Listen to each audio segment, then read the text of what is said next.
Então, se Mariazinha paga pouquinho para o banco pega para João e paga menos ainda. E às vezes o João não ganha do banco nem aquilo que a inflação come dele. Então ele fala assim, opa, não dá para deixar meu dinheiro no banco lá investido, porque o banco não tem nenhum investimento que me atraia. Não tem. Eu preciso, então, investir na geração de capital.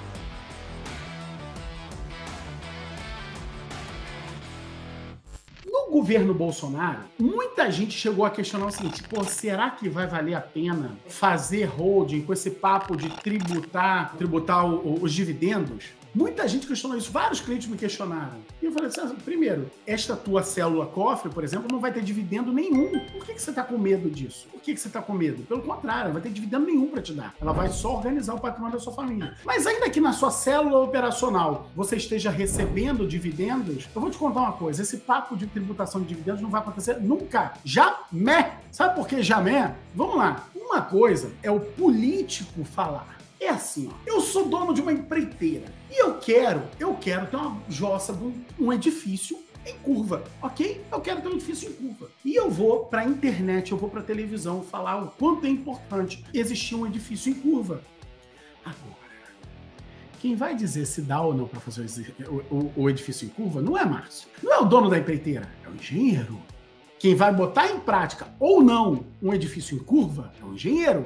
O arquiteto até diz se vai ficar elegante o edifício em curva, mas é o engenheiro que vai fazer. Quando a gente fala de tributo, quem vai fazer não é o político, é o técnico. É o técnico que monta as contas para ver se fecha. Vamos enxergar o que o técnico fala sobre isso? Existe um dos caras que é um dos mais cotados para assumir o Ministério da Fazenda, nem acho que vai ser ele não, tá? Se fosse ele já saberia que ia ser ele e não daria os sinais. Mas, cara, um dos caras, o cara foi presidente do Banco Central no governo Lula por 8 anos. Todo o mandato do Lula ele foi presidente do Banco Central. Então não dá para dizer que ele não é um cara da confiança do homem, beleza? Vamos ver o que o Meirelles falou primeiro sobre tributação de dividendos e depois sobre herança? Bota aí, Thomas, a entrevista do Meirelles, um trechinho dela. Pergunta que é a seguinte, eu conversava com um advogado tributarista essa semana e ele dizia que haveria um espaço para aumento de receita com a tributação de dividendos, com aumento de alíquota, né, sobre o imposto sobre doações e, enfim, herança, né?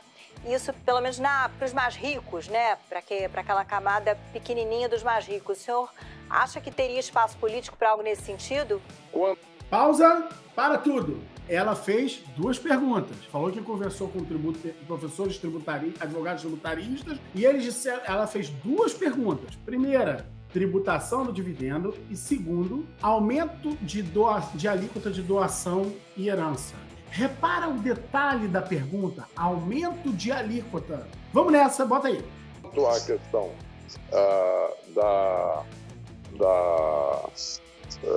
tributação de dividendos e heranças, são coisas muito diferentes. Dividendos é uma coisa muito atraente se falar em tributação de dividendos, porque, tá bom, isso aí é só os mais ricos, etc.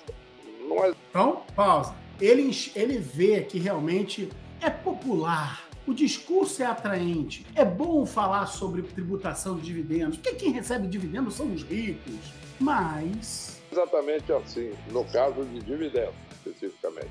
Por quê? Porque hoje a economia internacional está globalizada e grande parte dos investimentos do Brasil, uma parcela muito importante dos investimentos industriais no Brasil, são por empresas globais, empresas multinacionais.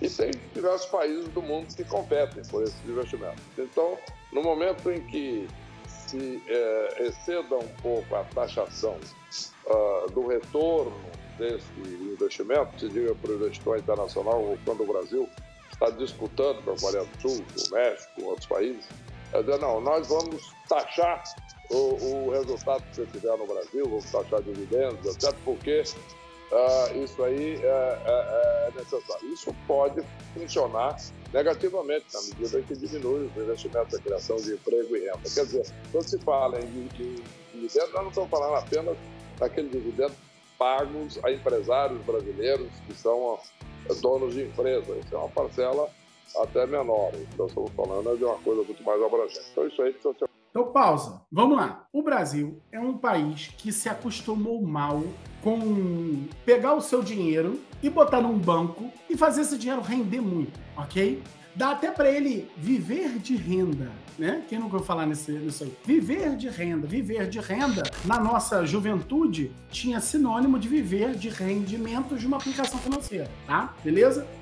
No mundo moderno, nos países mais desenvolvidos, nos países que concentram a maior riqueza do mundo, não é assim. Não é assim. Como eles cobram pouco das pessoas para quem eles emprestam o dinheiro, o que faz o banco? O banco pega o dinheiro do Joãozinho e empresta juros para Mariazinha. No momento que Mariazinha remunera o banco com bem pouquinho, por que remunera o banco com bem pouquinho? Porque ao lado do banco A tem o banco de A a Z, de A' a Z', de A' Z' 1/3 e tem milhões de bancos. É diferente do Brasil que tem meia dúzia, tá? Então tem milhões de bancos, a concorrência é enorme, tá bom? Então, se Mariazinha paga pouquinho pro banco, o banco pega para João e paga menos ainda. E às vezes o João não ganha do banco nem aquilo que a inflação come dele. Então ele fala assim, opa, não dá para deixar meu dinheiro no banco lá investido, porque o banco não tem nenhum investimento que me atraia. Não tem. Eu preciso, então, investir na geração de capital. Eu preciso, vou ser mais claro, eu preciso investir no setor que produz. Eu preciso investir em indústrias. Eu preciso ir para o mercado de capitais. Eu preciso ir investir em ações. Aí o cara tem lá, pô, vou investir então na Apple, né? Porque a Apple bomba. Mas só que a Apple bomba tanto, que ela paga quanto de dividendo? Nada. Ela reinveste, faz o patrimônio das pessoas aumentar. A Amazon é a mesma coisa. Ela não distribui dividendos. As empresas que distribuem dividendos, ou seja, possibilita aqueles investidores viver de renda, são empresas que já não bombam tanto assim, ou seja, o investimento começa a ficar arriscado. Nós pensamos assim, nós precisamos então botar o nosso dinheiro em algo que faça produção, numa indústria. Então eu vou aproveitar que a economia está globalizada, ok? Globalizada, e vou fazer o quê? Eu vou investir em qualquer país do mundo. E aí você tem vários países do mundo concorrendo, tentando atrair esses investimentos, inclusive o Brasil e outros. Então, na medida que o Brasil está tentando atrair esses investimentos, vai falar assim, investidor, investe aqui no Brasil, mas peraí, eu vou começar a tributar o que você está querendo investir? Cara, eu vou para o México, vou para a Coreia, vou para outros países. Então, isso é uma roubada para o Brasil. Isso nunca vai existir no Brasil, taxação de dividendos. Nunca. Então, isso foi uma loucura que num determinado momento apareceu, sumiu rapidamente. Então, se um dia algum cliente perguntar para você, mas eu não sei se eu crio uma holding, porque pode ser que taxe de dividendo, você tem duas opções. Ouvir o que eu acabei de falar ou ignorar o que eu falei e ouvir o que o Meirelles acabou de falar.